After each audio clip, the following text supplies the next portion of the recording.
Good day and welcome to bcchardware.com's look at the Galaxy S23 Fan Edition. This is the latest device from Samsung that comes packed with almost the latest version of Android. When we received this device, it actually was running a version of Android which could not be updated, it said, was unsupported version. And for the first few days, this phone was incredibly buggy. It was virtually unusable, and I was not impressed with it right off the bat. And no matter what you try to do with doing device updates through the software updater built in or whatever, it just was not able to do the updates. I had to use Odin and kind of force the update through that way, and then after that, the device came alive and has been just an absolutely fantastic device. In true Samsung fashion, it's sort of a flagship. If you're not familiar with the Fan Edition, it's kind of in some ways their entry level flagship, I guess is what I'd say.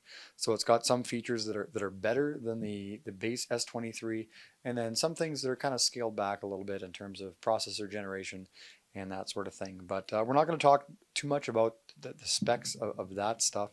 We're just going to kind of take just a quick look and kind of see what makes this device click and work, and why it may be a good device for you folks. It basically, with the latest version of Android, or Samsung's their One UI interface, it's pretty much, if you're familiar with Samsung, there's nothing too much new and exciting about that. Before we take a look too much at the software, we're just going to give a quick look around kind of the hardware side of things.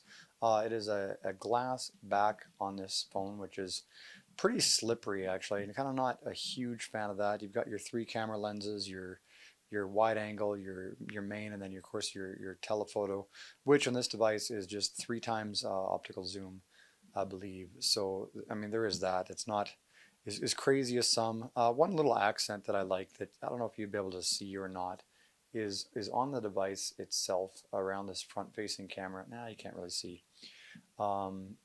Is a gold kind of ring around it. Some people may not like that. They might want the front-facing camera to be a little bit more understated and blend in.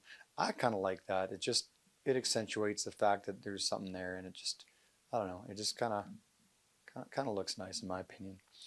So right now I'm on the TELUS mobility network, which in places is 5G. Right where I am at, it's kind of LTE plus, so not quite 5G, but it got Wi-Fi 6 support, or 6E support, I believe, and just a whole bunch of goodies that way. SIM tray, of course, in the top of the phone, just a single SIM, no expandable storage, as is the case with the Samsung. I think since S21 and on, they have not had expandable storage. But you've got a microphone up there. You've got, of course, your side buttons, which is your Bixby button, your volume controls there, or power on. You power on with that physical button. Power off, of course, is through software anymore. And then on the bottom, you've got a couple of microphones, speaker, and your USB-C jack there. And on the side here, you've got your antenna slots, your notches in your case for the antenna to pass through. And overall, seems to be a pretty solid device that way in terms of build.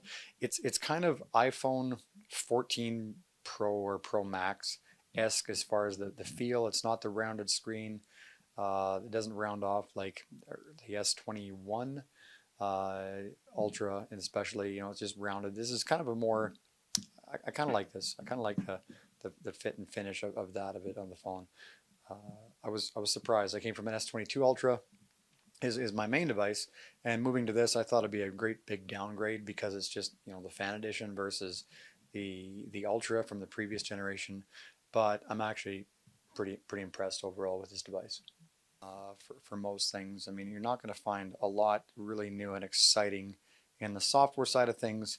As I was saying, and I'll show, like trying to do this software update before it would just come up with a screen saying, incompatible software. It could not update no matter what I did. I did a reset. I tried some different stuff. Wouldn't update. But now we got that sorted out, and it works great. On the software side of things, you've got different modes and routines which you can set up. your sleep, your theater, to go, whatever type of notifications you want or don't want, you can set up through there. Not really a S23 Fan Edition thing. It's more of a Samsung One UI feature, but just this is the software side of things is pretty basic. The screen does have 90 hertz refresh rate. It's quick, as you can see. I mean, just things just happen, and scrolling is good. There's just really nothing too wrong with this device. Yeah, things just load well. I mean, it's fast. It's a fast device. It doesn't have a ton of internal storage with 128 gigs, but it is a fast device. So in terms of camera,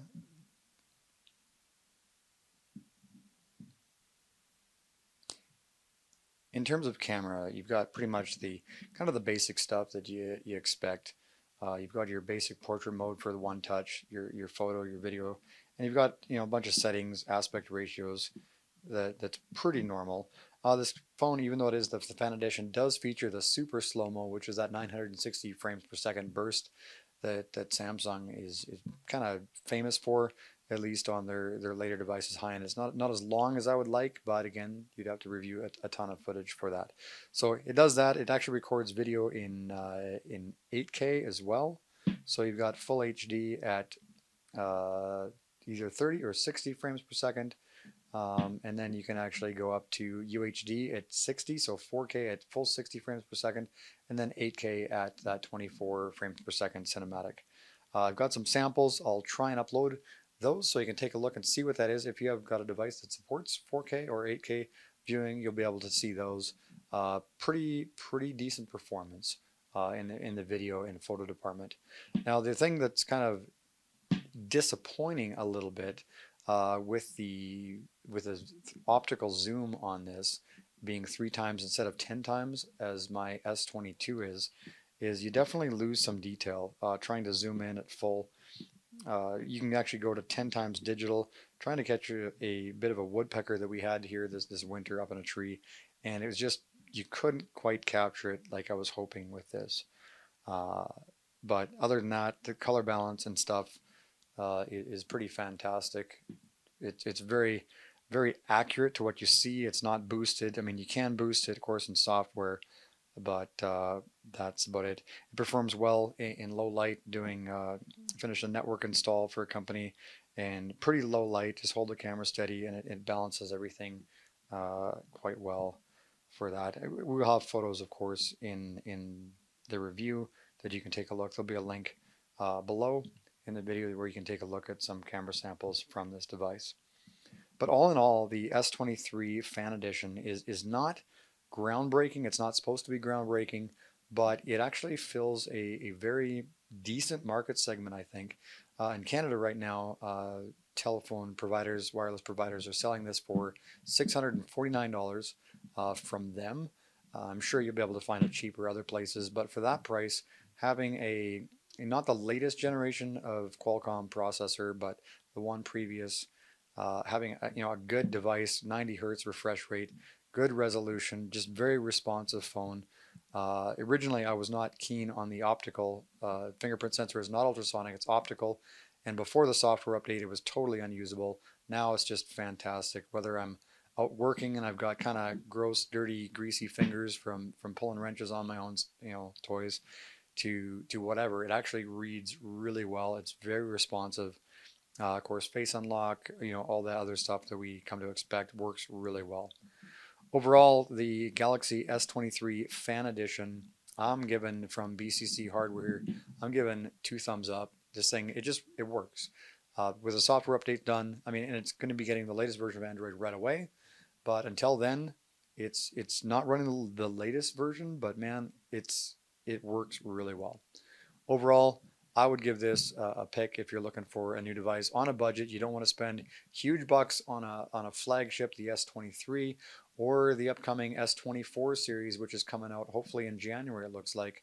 If you want something now that's going to do more than get the job done, this device is where it's at. You might want to opt for a slightly larger storage capacity. The 128 gig might not be enough for you, and you can go, of course, up from there. But for an entry-level device that does not feel entry-level at all. The S23 Fan Edition. Again, this is Ben Hyde for BCC Hardware. Taking a look at this beautiful device from Samsung. Thanks for watching. Like and subscribe, and we'll be seeing you soon.